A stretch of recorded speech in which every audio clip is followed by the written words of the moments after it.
So, hey, it is Father's Day weekend, and I thought to myself, you know, there are thousands of dads that attend our church. Who are the best? Who are the best dads that we could get some counsel from? And those guys weren't available, so I got these guys instead. There you go. And we just thought we would have a conversation, and just to say it out loud, there are no perfect dads except for one. And that's our Heavenly Father. Matt, you've got a couple of younger kids. You're across the map. Yeah. 29 to 13, and then you guys have grown children. Yeah. So let's just kind of kick this thing around. And what's something you would just say, I got this one right, and it just worked out really well? Is there something that comes to mind? Both my kids have an amazing, strong love for Jesus, right? And I think that, I don't know if it was me, one thing that I did right, but I think just instilling them, the love for God and love for people.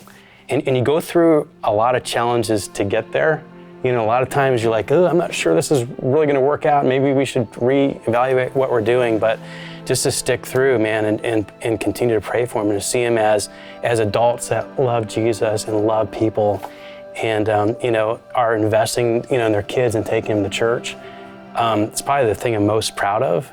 I would say the thing that I always hoped for, and I think we got this right, both Patty and I, is when you think about unconditional love, I always wanted to know that my children would know absolutely with certainty that they couldn't do enough good to earn any more of my love, and they could never do enough bad to lose any of my love. And that was it. I figured if I could teach them that when they were young, it would be okay when we got old. And there have been so many times and things and situations in our lives where they messed up. We messed up as parents, but they messed up. And they knew in those moments that they hadn't done near enough bad to lose the love that Patty and I had for them. Our family is divided. We go before Christ and then after Christ. We had first two before Christ. So I came to Christ later in my life, and so I was nowhere near him when we had the first two. Our kids really didn't go to church. We didn't go to church. Fortunately for the next three, we did.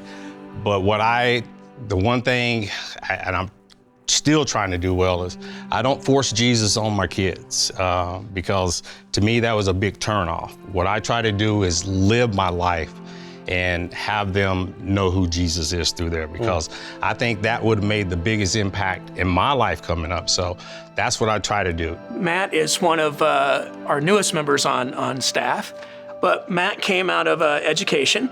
You were actually the principal at my son's school for a little bit when he was in That's when you were Mr. Moore. kindergarten and first grade. Yes, I love being Mr. Moore. Let's just go with that. It makes me feel important. So you've literally seen hundreds and hundreds, if not thousands, of elementary age kids. You've been in education for a long time. Is there something you've just seen maybe a dad do, or dads collectively through your time, that, man, if we could just all repeat that, that would be a win?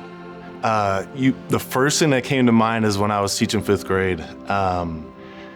This dad, whenever he would come in, he'd come to everything, and he would say, I'm so excited to talk about my favorite topic, that's cool. His son. And it was, That is excellent. man, Cool. I learned so That's cool. it made such an impression on me, just the way we speak and talk about the people that we love. And, that's exactly what I want.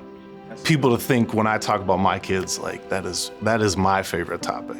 We had 3 kids. We now have 12 grandkids. And it was like super important for Patty that each of our kids support their siblings in whatever it was they did. Games, concerts, you name it. And now we've got 12 grandkids all in the valley. When there's a soccer game, the cousins are all there. The cousins are all there because of what really Patty and then myself drove home with. We're gonna support each other as a family. Now, okay, other side of the coin.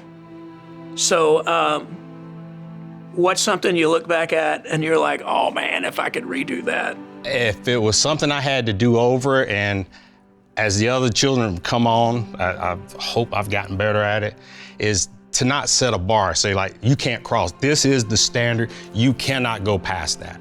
And I'm glad God doesn't do that to us, because every line that he's put in front of me, I've crossed. So that's something I wished I could have done a little bit better. Now, in that, with the mistakes I made, it helped our relationship grow, because I had to come back and, have that humility pill and go, dude, I wasn't right. Just to ask, how many of you have, there's been times when you've apologized to your kids?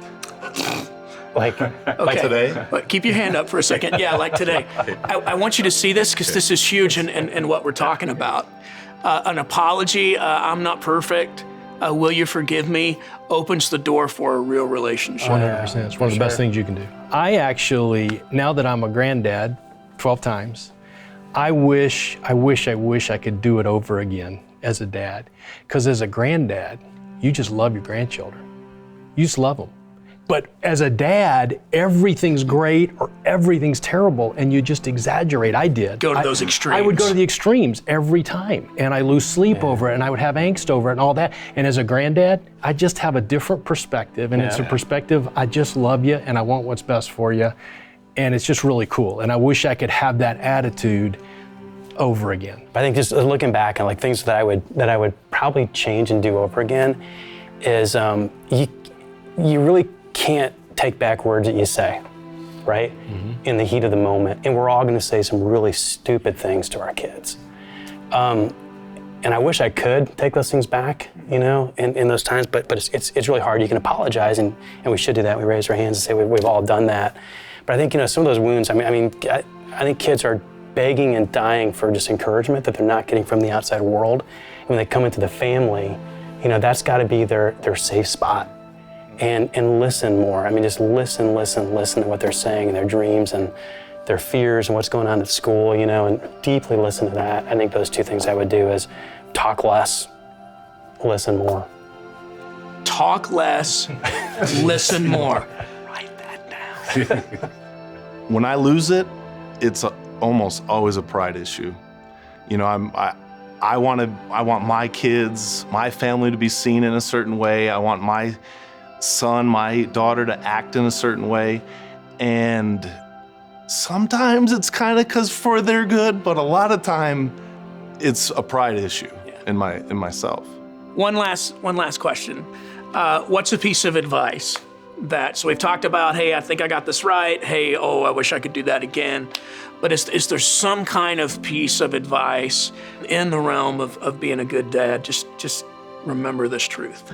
The greatest moment as a parent is not the state championship basketball game or the great concert or any of the achievements that my kids have had. And there's been plenty of that, and it's been fun and great.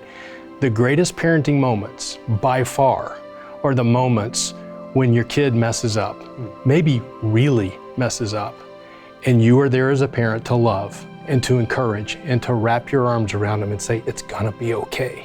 It's gonna be okay. And then you get through it with them, and the relationship grows and is strengthened, and you look back and you say, that was the best parenting moment I've ever had. And I would say it's not just about your kids just screwing up and hanging with them, it's about you screwing up, right? And going back and saying, screwed up a little bit, but being willing to admit that, and that it's not about perfection. I always say it's not about perfection, it's about just being present.